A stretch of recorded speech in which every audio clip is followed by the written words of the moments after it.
Hello, everybody. Welcome back to the channel. You know what a lot of people don't fully understand about the so-called Affordable Care Act, also known as Obamacare? It wasn't just a law that changed health care. It changed how people pay for health care every single month out of their own pocket. And that's why this fight is back again in 2026. The Trump administration is trying to get rid of Obamacare again. Yeah.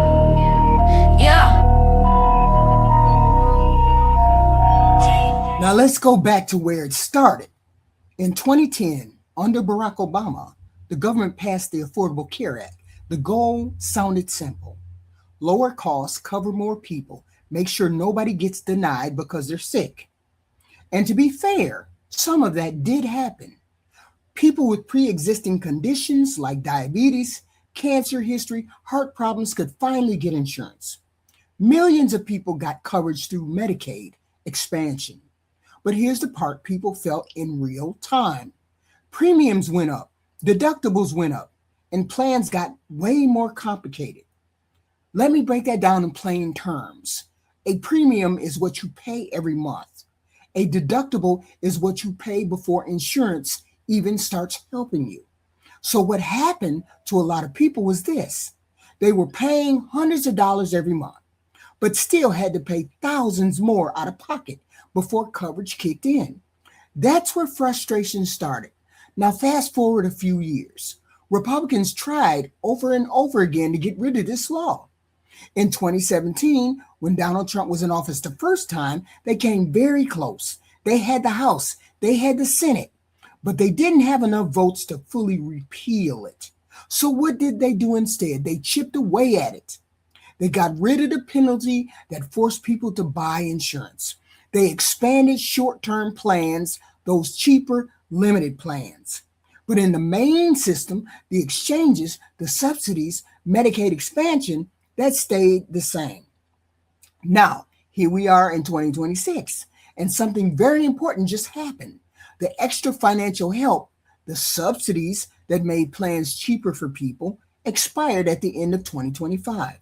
So what does that mean in real life?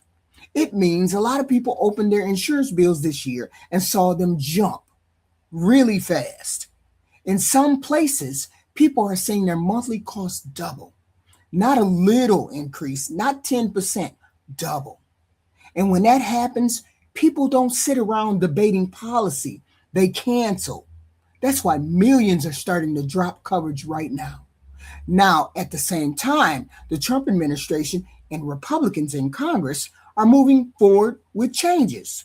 They're using something called reconciliation, which just means they can pass budget-related changes with a simple majority, 50 votes instead of needed 60 votes. What are they actually trying to change? Let's keep it simple. They're tightening who can sign up for the insurance and when. They're pushing cheaper, high-deductible plans, what they call catastrophic plans. They're giving states more control over how they run their programs. And they're looking at reducing or removing the federal money that helps pay for these plans. Now, here's the key point people need to understand. You don't always have to repeal a law line by line to get rid of it.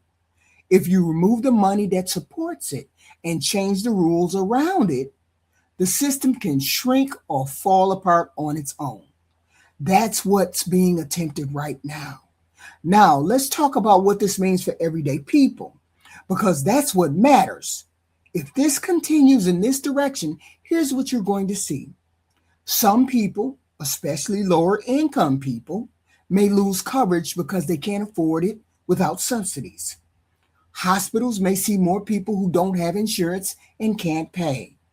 At the same time, other people may get access to cheaper plans, but those plans may not cover as much. That's the trade-off. Lower monthly costs, but higher risk if something serious happens. Now, on the replacement side, there are proposals being pushed. Things like health savings accounts, basically a tax-free account you can use for medical bills. Direct payments to people to help them buy insurance instead of sending money to the insurance companies. More plan options so people can choose what they want instead of being required to buy a full package of insurance. And rules aimed at showing prices up front so you know what something costs before you get the bill. Now, some people hear that and say, that's freedom. Others hear that and say, that's risky. Because if you're healthy, cheaper plans sound great. But if you get sick, you want more coverage, not less. And that's really what this debate comes down to. Not slogans, not politics, real choices people have to make. Do you want lower monthly payments or more protection when something goes wrong? Because it's hard to have both at the same time. Now, here's why this fight is happening again right now. Not 5 years ago, not 10 years ago, because the system is under pressure again. Costs are rising, subsidies expired, people are dropping coverage. And when that happens, both sides step in with their solutions. One side says, put more money into the system, stabilize it, keep coverage high. The other side says, pull back the system, give people more control, and let the market adjust prices. That's the real argument. And it's not new. It's just louder now because people are feeling it again in their wallets. So when you hear people arguing about Obamacare being repealed and replaced, don't get lost in the noise. Bring it back to this. What are you paying for each month? What do you actually get for it? And what happens if you get sick?